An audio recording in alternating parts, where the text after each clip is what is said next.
નમસ્કાર ખેડૂત મિત્રો, જગતનો તાત એટલે ખેડૂત. કણ વાવીને મણ પેદા કરે ત્યારે આપણે 3 ટાઈમનું ભોજન લઈ શકીએ છીએ. જ્યારે ખેડૂતને ખેતીની અંદર કોઈ સમસ્યા આવે ત્યારે એની ઊંઘ હરામ કરી નાખે છે. ત્યારે આજે આપણે એક ધાંગડા ગામમાં એક પ્રગતિશીલ ખેડૂતને ત્યાં પહોંચ્યા છીએ.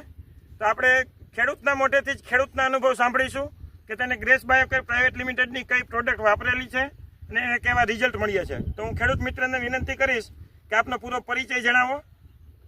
નમસ્કાર, મારું નામ ગડાર હાર્દિક, ગામ ધ્રાંગડા, તાલુકો જિલ્લો જામનગર. મારે 6 વીઘાની મગફળીનું વાવેતર છે, 23 મગફળી છે અને ખાતર દેશી ભરેલું, એટલે ઉપદ્રવ મુંડાઓનો બહુ હતો. એટલે મેં આ ગ્રેસ કંપનીનું દમદાર વાપરેલું છે. બરાબર, 250 ml વીઘે છે. એ સ્પ્રે કરાવ્યો છે, કારણ કે અત્યારે વરસાદ છે એટલે પાઈ હગાય એમ નથી. પણ સ્પ્રેની ભલામણ ખરેખર ન કરાય, કારણ કે એમાં મજૂરને એવી તકલીફ પડે.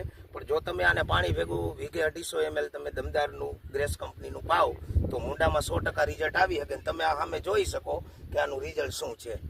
તો હાર્દિકભાઈએ એની જમીનમાં જે યુરિયા સાથે કોટિંગ કરીને આપેલું હતું, પરંતુ કંપનીની ભલામણ યુરિયા સાથે નથી, કેમ કે યુરિયા સાથે ભલામણ કરવામાં એને પાછળથી વરસાદ આવી ગયો છે, જેના લીધે ભેજના લીધે પાણીમાં ઉતરી ગયું છે. એટલે એને સારું એવું રિઝલ્ટ મળ્યું છે.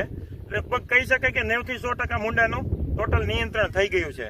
તો હું એક વિનંતી કરીશ કે એક વિડીયો બતાવે જે મુંડા અત્યારે મરીને બહાર આવી ગયેલા છે અને આજે 4થો દિવસ છે, ટોટલ મુંડા કાળા પડી ગયા છે.